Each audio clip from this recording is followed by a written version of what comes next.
एक मित्र पूछते हैं, क्या ईश्वर है? और अगर है तो हमें दिखता क्यों नहीं?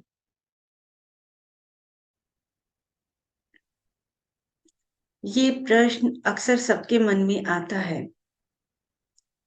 कि ईश्वर होता है या नहीं। अगर होता भी है तो हमें दिखता क्यों नहीं? मैं भी जब छोटी थी तो ये सवाल मेरे मन में बार बार आते थे, क्योंकि सभी पूजा पाठ करते होते। तो मेरे मन में भी सवाल आते कि ईश्वर अगर है तो फिर कहाँ है और हमें दिखता क्यों नहीं? लेकिन जैसे जैसे बड़ी होते गई और ओशो को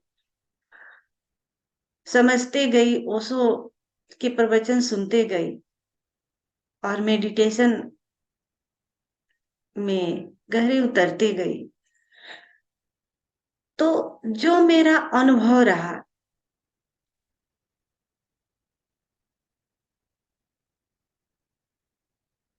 जैसा कि ओशो बताते हैं और उसके अनुसार से हमने मतलब मेडिटेशन करना शुरू किया, तो जो मेरा अनुभव रहा, मुझे ऐसा महसूस हुआ, ओशो को हम देख ईश्वर को हम देख तो नहीं सकते, लेकिन ईश्वर को हम महसूस जरूर कर सकते हैं। और महसूस कैसे करेंगे? जब हम प्रेम के क्षणों में होते हैं, जब हमारे भीतर से करुणा बह रही होती है, उसी समय ये पूरी सृष्टि हमें ईश्वर में दिखने लगता है। यानी पूरी सृष्टि हमें ऐसा महसूस होता है कि कण कण में भगवान है। जैसे कहते हैं ना कि कण कण में भगवान, उन प्रेम के उच्च शिखर में ही ये महसूस होता है कि कण कण में भगवान है। महसूस करने के लिए हमें प्रेम भरी आंखें चाहिए और हमारे भीतर करुणा होना चाहिए। जैसे हम हमारी आंखों में प्रेम उतरता है, उस समय हमारे भीतर एक शून्यता भी घटित होती है, जैसा कि हमने अनुभव किया है, उसी की बात मैं कर रही हूँ। तो हमारे भीतर जब वो उच्च शिखर वाली प्रेम उतरती है और उसी समय एक शून्यता भी घटित होता है, उस समय हमारी आंखें इतनी निर्मल हो जाती है, इतनी पारदर्शी हो जाती है कि उसी निर्मलता में मुझे हमें ये फील होता है कि कण कण में भगवान है। आप जो भी चीज उस समय देखेंगे, आपके सामने जो भी चीज दिखाई देगा, आप उसमें ईश्वर की झलक पाएंगे।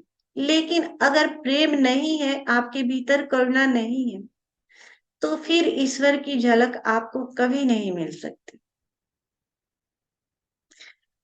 जैसा कि पूछते हैं, ईश्वर कहाँ है?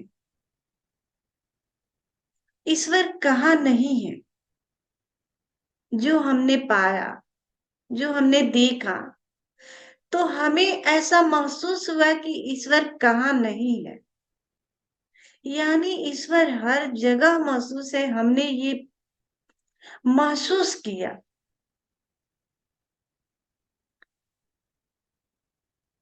जैसा ओशो एक कहानी बताती थी कि कोई बहुत बड़ा व्यक्ति था जो कि कुर्सी का चित्र बनाया, चित्रकार। आखिर वो कुर्सी का चित्र क्यों बनाया? उस कुर्सी में भी उसको ईश्वर की झलक मिली थी। इतना जीवंत तस्वीर उसने बनाया। जरूर वो प्रेम के उच्च शिखर पर होगा, उसके भीतर से करुणा बह रही होगी और वो शून्य स्थिति में होगा, तो ही उस कुर्सी में भी उसको ईश्वर की झलक मिली और उसने पाया कि एक कुर्सी भी जीवंत है।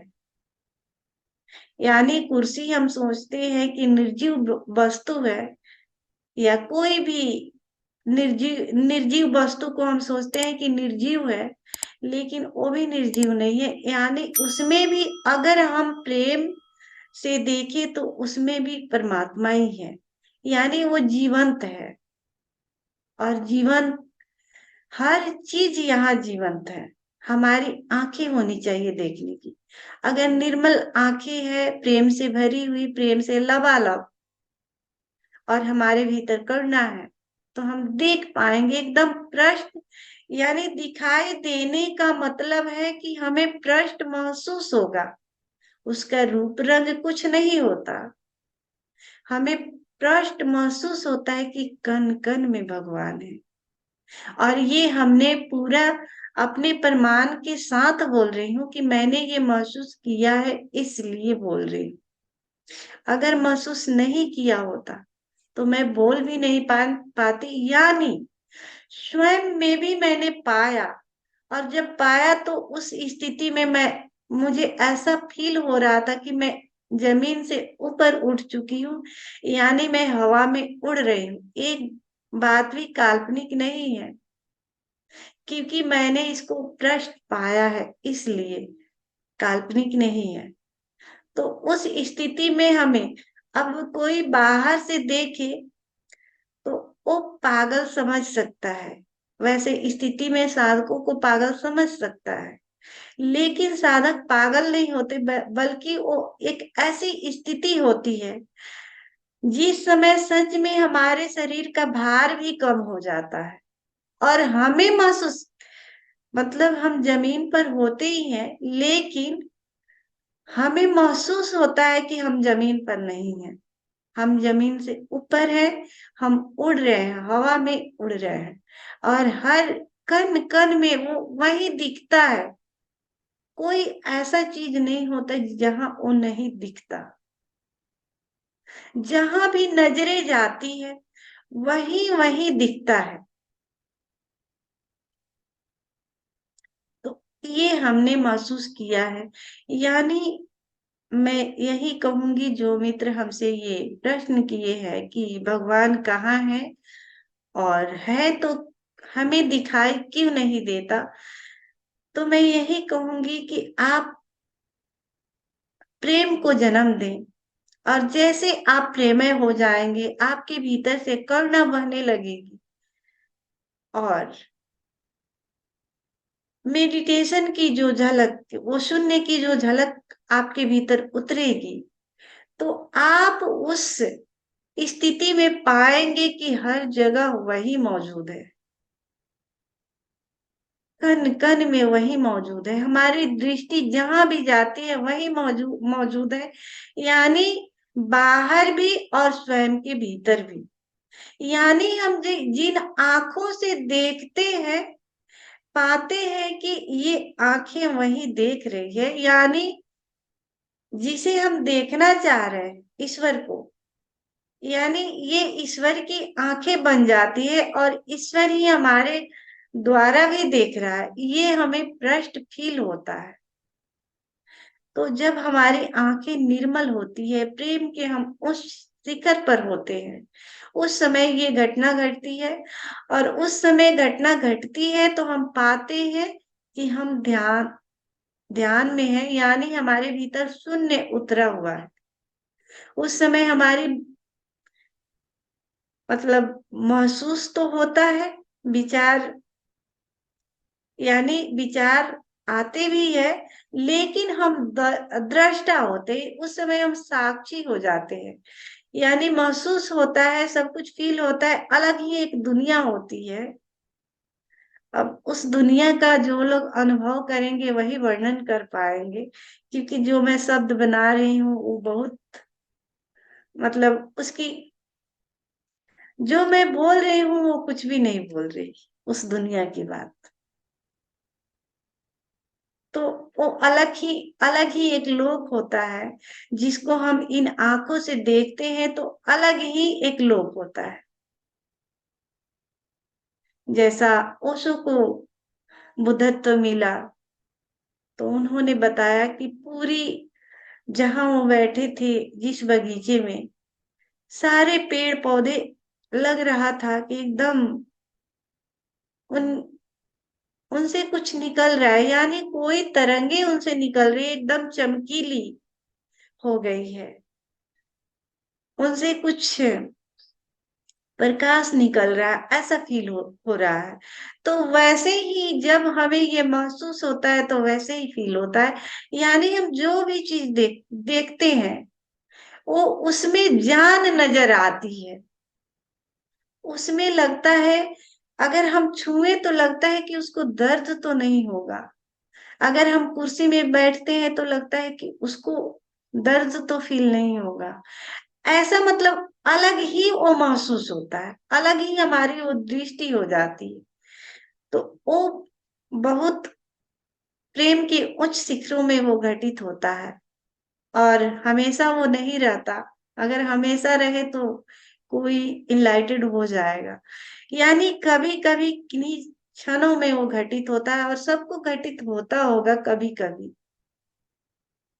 तो ये मैंने पाया है, यानी हमने ईश्वर की को महसूस कर सकते हैं, उसे शब्दों में बोल नहीं सकते, बस महसूस कर सकते हैं, उसको जी सकते हैं, उस स्थिति को जी सकते हैं।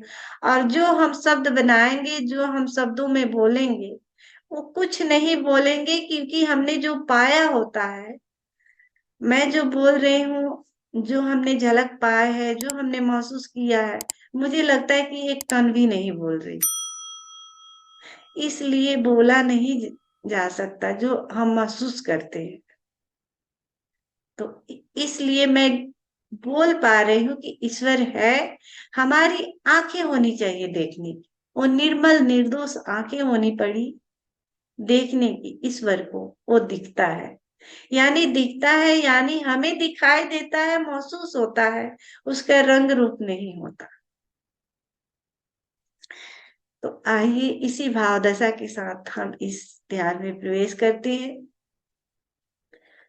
मैं ओशो का वीडियो लगाऊंगी, ओशो आएंगे और प्रेम से भरे हुए, भाव से भरे हुए, जैसा कि अभी हमने कहा, हमारी आंखें निर्मल हो, निर्दोष हो, तो हम हर जगह उसको महसूस कर पाएंगे।